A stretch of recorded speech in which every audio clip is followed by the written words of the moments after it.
കോടതി വിശദമായി ചൂണ്ടിക്കാണിക്കുന്ന ചില കാര്യങ്ങളുണ്ട്. അത് എന്തുകൊണ്ടാണ് ഈ ആക്ടിന്റെ prevention of insult to national honour act 1971 section 2 പരിധിയിൽ ഈ വിഷയം വരും എന്ന കാര്യത്തെക്കുറിച്ച്, അതിന്റെ സ്കോപ്പിനെ കുറിച്ച് എന്തുകൊണ്ടാണ് അന്വേഷണ ഉദ്യോഗസ്ഥനോ ഇത് കണ്ട മജിസ്ട്രേറ്റോ കാര്യമായി പരിഗണിക്കാതിരുന്നത് എന്ന ഗൗരവപൂർണ്ണമായ ഒരു ചോദ്യം ചോദിക്കുന്നുണ്ട്. അപ്പോൾ ഇന്ത്യൻ ഭരണഘടന നമ്മുടെ ഇന്ത്യക്കാരുടെ മുന്നോട്ടുള്ള പോക്കിന്റെ ആധാരശില എന്നൊക്കെ പറയാൻ കഴിയുന്ന ഡോക്യുമെന്റാണ്. അപ്പോൾ ആ ഒരു ഭരണഘടന ഒരു മന്ത്രിയാൽ അവഹേളിക്കപ്പെട്ട ഒരു വിഷയത്തിൽ ഇത്രയും വളരെ ലാഘവ ബുദ്ധിയോടുകൂടിയുള്ള സമീപനം അന്വേഷണ ഉദ്യോഗസ്ഥൻ എടുക്കുന്നു. അദ്ദേഹം സർക്കാരിൻ്റെ ഒരു ഉദ്യോഗസ്ഥനാണെന്ന് പറയാം. പക്ഷേ ഒരു മജിസ്ട്രേറ്റിന്റെ ഭാഗത്തു നിന്ന് അത് ഒരിക്കലും ഉണ്ടാകാൻ പാടില്ലാത്തതാണ്. അത് ഉണ്ടായിട്ടുണ്ട്. ഇവിടെ മജിസ്ട്രേറ്റിന് കൂടി തെറ്റുപറ്റി എന്ന് ഹൈക്കോടതി ചൂണ്ടിക്കാണിക്കുമ്പോൾ നമ്മൾ അതിൽ നിന്ന് എന്താണ് മനസ്സിലാക്കേണ്ടത്? അല്ല, അക്കാര്യത്തിലൊന്നും നമുക്ക് യാതൊരു സംശയവുമില്ല. കാരണം ഭരണഘടന എന്ന് പറയുന്നത് നമുക്കറിയാം. ഈ അടുത്തുണ്ടായ വിവാദമായ കേരളത്തിലെ ഒരു കേസിൽ സുപ്രീം കോടതി ശരിയായ രീതിയിൽ പറഞ്ഞിട്ടുള്ളതുപോലെ ഇന്ത്യ എന്ന് പറയുന്ന മതേതര സങ്കല്പത്തിൻ്റെ ഏറ്റവും വലിയ ആണിക്കല്ല് എന്ന് പറയുന്നത് ഇന്ത്യയുടെ ഭരണഘടന തന്നെയാണ്. ഇന്ത്യയിൽ ജീവിക്കുന്ന ഓരോ പൗരനും അവൻ്റെ വിശുദ്ധ ഗ്രന്ഥം ഭരണഘടന ആവണം. അതിലൊന്നും ആർക്കും തർക്കമില്ല. കാരണം നല്ല അഡ്മിറ്റഡ് ഫാക്റ്റാണ്. കാരണം ആ ഉദാത്തമായ സങ്കല്പമാണ് നമ്മുടെ രാജ്യത്തിൻ്റെ ഐക്യവും അഖണ്ഡതയും എല്ലാം നിലനിർത്തുന്നത്.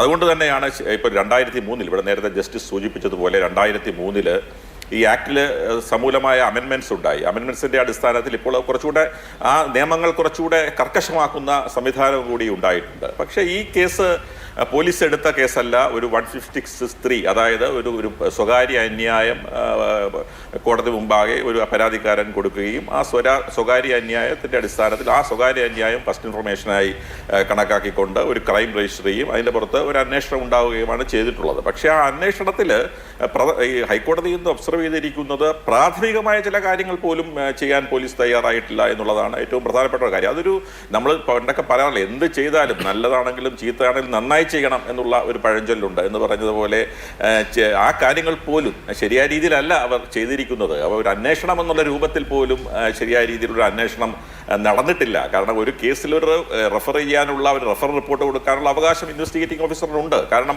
അതൊന്നും നമുക്ക് കോടതികൾക്ക് പോലും പലപ്പോഴും ചോദ്യം ചെയ്യാൻ കഴിയില്ല. കാരണം അത് ഒരു പോലീസിൻ്റെ പ്രൊറോഗേറ്റീവാണ് ഇൻവെസ്റ്റിഗേറ്റിംഗ് ഓഫീസറുടെ.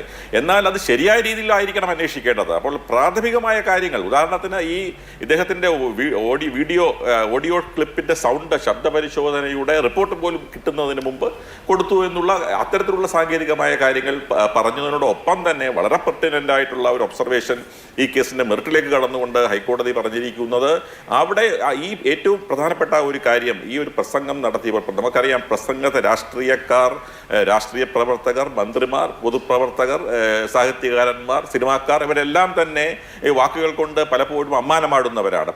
പല ക്ലീശേ വാക്കുകൾ അവർ ഉപയോഗിക്കാറുണ്ട്. പല പ്രസംഗങ്ങളിലും അതിരുകടന്ന പ്രയോഗങ്ങൾ അവർ ഉപയോഗിക്കാറുണ്ട്. അണികളെ അല്ലെങ്കിൽ ആളുകളെ ആവേശത്തിലാക്കാനും മറ്റും അപ്പോൾ ആ ഒരു കോണ്ടെക്സ്റ്റ്, ആ കോണ്ടെക്സ്റ്റിൽ ആ ഒരു പർപ്പസ്ഫുള്ളി ഇൻറ്റൻഷൻ ഉണ്ടായിരുന്നു ആ ഒരു പ്രസംഗത്തിന്. ആ പ്രസംഗം ഉദാഹരണത്തിന് ആ പ്രസംഗം അവിടെ കൂടിയ ആളുകളിൻ്റെ മനസ്സുകളിൽ ഈ ഭരണഘടനയ്ക്കെതിരെയുള്ള ഒരു വികാരം ജനിപ്പിക്കാൻ ഉതകുന്നതായിരുന്നു എന്നുള്ള വളരെ പ്രധാനപ്പെട്ട ഒരു കാര്യം ഈ കേസിൽ അന്വേഷിക്കേണ്ടതായിട്ടുണ്ട് എന്നും ഹൈക്കോടതി ഒബ്സർവ് ചെയ്തിട്ടുണ്ട്.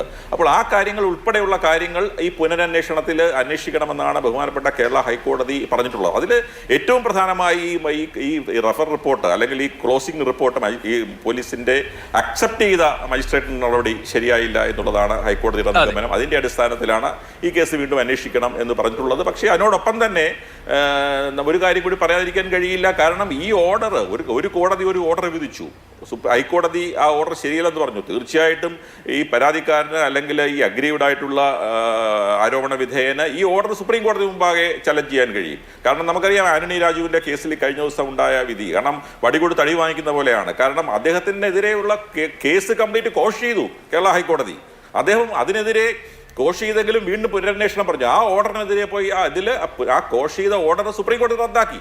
സുപ്രീം കോടതി റദ്ദാക്കിയിട്ട് വിചാരണ 1 വർഷത്തിനുള്ളിൽ തീർക്കണമെന്നും ആ പഴയ ചാർജ് വെച്ചിട്ട് വിചാരണ ചെയ്യണമെന്നും പറയുന്ന ആരും പ്രതീക്ഷിക്കാത്ത ഒരു വിധിന്യായം ബഹുമാനപ്പെട്ട സുപ്രീം കോടതിയുടെ ഭാഗത്തുനിന്നുണ്ടായി. അപ്പോൾ ഹൈക്കോടതി വിധിയെ ചലഞ്ച് ചെയ്യാനുള്ള ഒരു ഓപ്ഷനും കൂടി ഈ കേസിലെ പരാതിക്കാരനുണ്ട് എന്നുള്ളത് നമുക്ക് കാണാതിരുന്നുകൂടാ. തീർച്ചയായും.